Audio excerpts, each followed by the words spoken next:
Video like जरूर कर लीजिए और ऐसे वीडियो लगातार फ्री में पाने के लिए चैनल को तुरंत सब्सक्राइब कर लीजिए और बेल आइकन को जरूर टैप कर लीजिए ताकि आगे भी सारे वीडियो आपको मिलते रहे। यूट्यूब में फॉलो करते हैं तो प्लीज ये वाला फ्री टेलीग्राम चैनल जरूर ज्वाइन कर लीजिएगा। सारे नोटिफिकेशन सारे अपडेट यहीं पे आते हैं, ध्यान रखिए।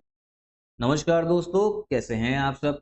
तो देखिए, हम लोग आर ओ के लिए आपके इकोनॉमी के मोस्ट एक्सपेक्टेड क्वेश्चंस देख रहे हैं जो आपको काफी इंपॉर्टेंट है आपके आर ओ एग्जाम के लिए। ठीक है, साथ में आप ये समझो ये क्वेश्चंस आपका यूपीपीसीएस 2025 प्री के लिए भी काफी इंपॉर्टेंट है। तो दोनों स्टूडेंट जो है ना, दोनों एग्जाम के, वो इस सीरीज पे डिपेंड हो सकते हैं इकोनॉमी के लिए। तो चलिए हम लोग अपनी वीडियो स्टार्ट करते हैं।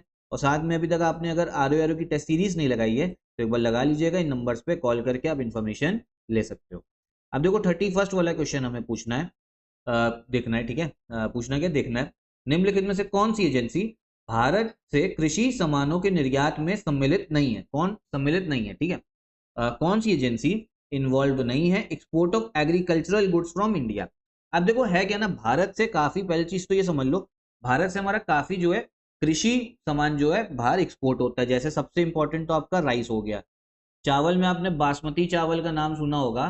तो बासमती चावल जितना भी आपका, ये समझो जो ये एक सेकेंड, ये आपका गल्फ कंट्री है ना, यहाँ पे है तो आपका रेगिस्तान पूरा, कुछ उगाते तो है नहीं। तो जितना भी इनको बिरयानी खानी होती है ना, यहाँ पे जो बिरयानी खाते हैं, तो सारा चावल जो है वो भारत से जाता है, बासमती चावल। ठीक है, फिर पूरे वर्ल्ड में आप समझो भारत से जो मसाले हैं, जो स्पाइसेस हैं, स्पाइसेस आपका जो काली मिर्च हो गई, लौंग हो गया, इलायची, ये सब काफी फेमस है। तो ये सब जो आपका एक्सपोर्ट होता है, और भी बहुत सारी चीजें होती हैं, जो मेन मेन था वो बताया। तो कौन आपका इन्वॉल्व नहीं है? वो है आपका इफको, सी वाला। ठीक है, इफको। ये किस लिए होता है? ये आपका एक्सपोर्ट तो करता है लेकिन यूरिया का करता है एक्सपोर्ट। ठीक है, तो ये कृषि उत्पाद थोड़ा ना, ये तो आपका फर्टिलाइजर है, यूरिया को एक्सपोर्ट करता है। ठीक है, अगला क्वेश्चन देखते हैं। Who among the following is not a speculator in stock exchange? Stock exchange में निम्नलिखित में से कौन सट्टेबाज नहीं है? भाई सीधा सीधा सट्टेबाज बोल दिया, जो पैसा लगा रहा है स्टॉक एक्सचेंज में। ठीक है, तो देखो स्टॉक एक्सचेंज में तो सट्टेबाज नहीं होता है ना, वो होता है आपका ब्रोकर। ठीक है, दलाल, ब्रोकर बोलते हैं इसको हम लोग। ठीक है, अब देखो होता क्या ना, मान लो कोई इंसान है जिसको पैसा लगाना है। आजकल तो बहुत लोग जो है पैसा लगाते हैं, कहते हैं कि मैं तुरंत जो है करोड़पति बन जाऊंगा 1 साल में। मान लो इसके पास में 10,000 रुपए हैं और ये सोच रहा है 10,000 से जो है करोड़पति बनना है। तो यहाँ पे आपका स्टॉक एक्सचेंज, ठीक है, अब ये तुरंत इसको थोड़ा ना पैसा दे देगा, ऐसा थोड़ा ना होता है। बीच में क्या होगा, बीच में रहेगा आपका एक एक और भैया आदमी, जिसको हम लोग ब्रोकर बोलेंगे। ठीक है, या कोई कंपनी हो सकती है ब्रोकर।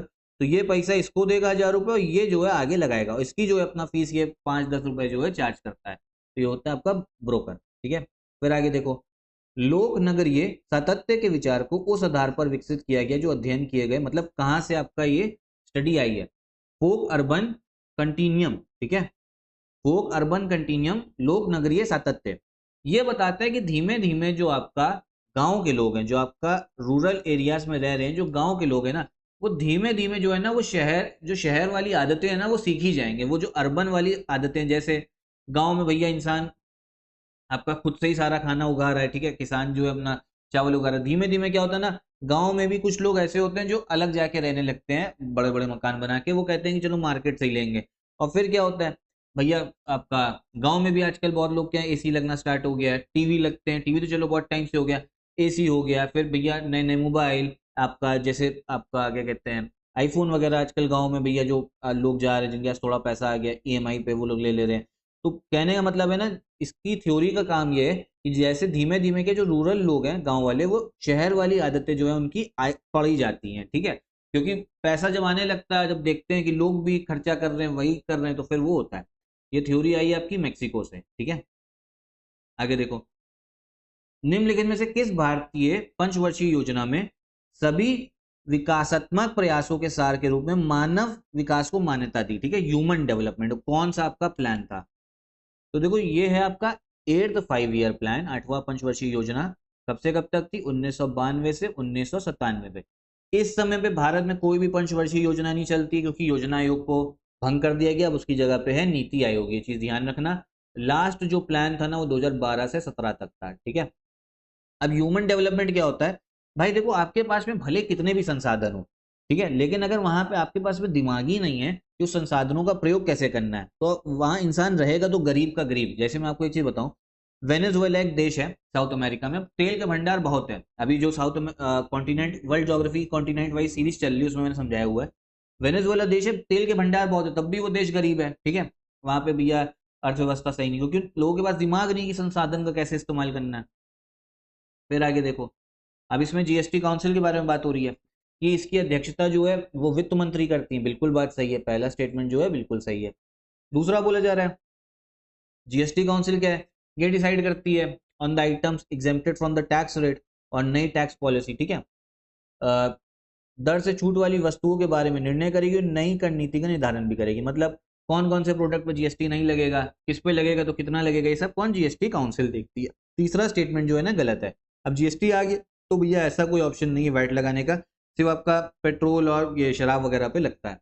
तो करेक्ट आंसर इसका हो गया डी वाला, 1 और 2 ही सब सही है बस। किसान क्रेडिट कार्ड स्कीम, तो ये आपका 1998 में आई थी, ठीक है।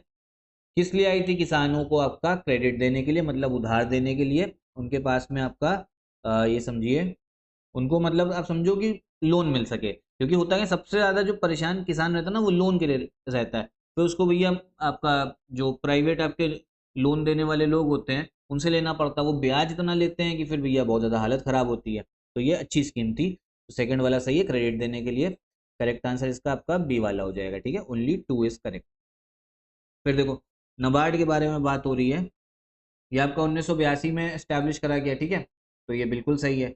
बोला जा रहा है सिर्फ खाली कृषि के लिए ही आपका सुविधा प्रदान करती है, गलत है, ठीक है। एग्रीकल्चर तो करती, साथ में गांव में जो भी विकास होना है, गांव में मान लो कोल्ड स्टोरेज बनना है, कुछ भी बनना है, ठीक है, कोई स्कूल बनना, उसको भी जो है ये लोन देती है, ठीक है। मतलब कृषि और गांव के रिलेटेड जितनी भी समस्या है उसको लेके। तो करेक्ट आंसर इसका ए वाला हो जाएगा, सिर्फ पहला वाला ही इसका आपका सही है, ठीक। फिर micro small and medium enterprises जो एमएसएमई एक्ट है, सूक्ष्म लघु एवं माध्यम उद्यम विकास अधिनियम, ये कब आया है, तो ये देखो ये हम लोग को 2006 में देखने को मिला है, ठीक है। देखो एमएसएमई जो इंडस्ट्री है ना, वही आप समझो भारत की अर्थव्यवस्था को आगे बढ़ा रही है, क्योंकि वो रोजगार काफी लोग को दे रही है।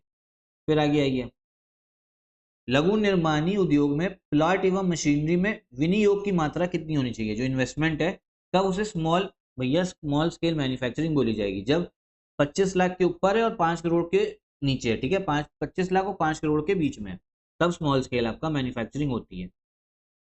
कंज्यूमर कोऑपरेटिव स्टोर्स, भैया उपभोक्ता सहकारी भंडार किस लिए स्थापित करे जाते हैं, ये आपस में सदस्य करते हैं, ज्यादा इसमें प्रॉफिट नहीं कमाते हैं, ठीक है, बस ये है कि लोगों की डिमांड जो है वो पूरी हो।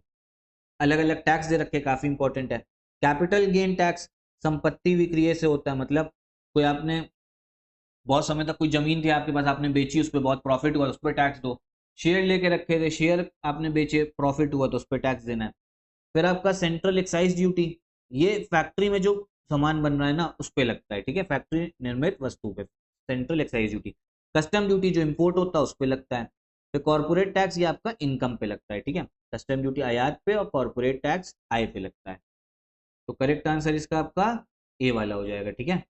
फिर आगे देखो, सेबी एक्ट भैया कब पास करा गया था, 1992 में। क्योंकि देखो जो स्टॉक एक्सचेंज में पैसा लगा रहा है ना, स्टॉक एक्सचेंज में, शेयर मार्केट में, शेयर मार्केट स्टॉक एक्सचेंज एक ही चीज मान लो, ठीक है, अभी के लिए एक चीज मान लो, तो उस पर जो पैसा लगा रहा है, अब मान लो वो पैसा लोग गलत तरीके से लगवा रहे हैं, कंपनी झांसा दे रही, पैसा दे दो, फिर लोगों का पैसा डूब जाए, तो बचाने के लिए शेयर मार्केट को सही से रेगुलेट करने के लिए सेबी है, securities and exchange board of India इसका फुल फॉर्म है, ठीक है। आगे आइए, किसान क्रेडिट कार्ड स्कीम 1998 से 99 के बीच में भी बताया, ठीक है। फिर आगे आओ, ट्रेड में भैया आपका डिमांड सप्लाई दोनों आता है, मांग और आपूर्ति दोनों। दूसरा स्टेटमेंट जो है गलत है, इसमें बोला जा रहा है सिर्फ डिमांड आता है, तो करेक्ट आंसर इसका कौन सा, ए वाला हो जाएगा, ठीक है। फिर येलो प्रोडक्शन, येलो रेवोल्यूशन जो पीली क्रांति, ये आपका ऑयल सीड प्रोडक्शन, तिलहन उत्पादन से, ठीक है, ये ध्यान रखना, जितने भी आपके रेवोल्यूशन है आगे सब अच्छे से कंप्लीट करवा दूंगा।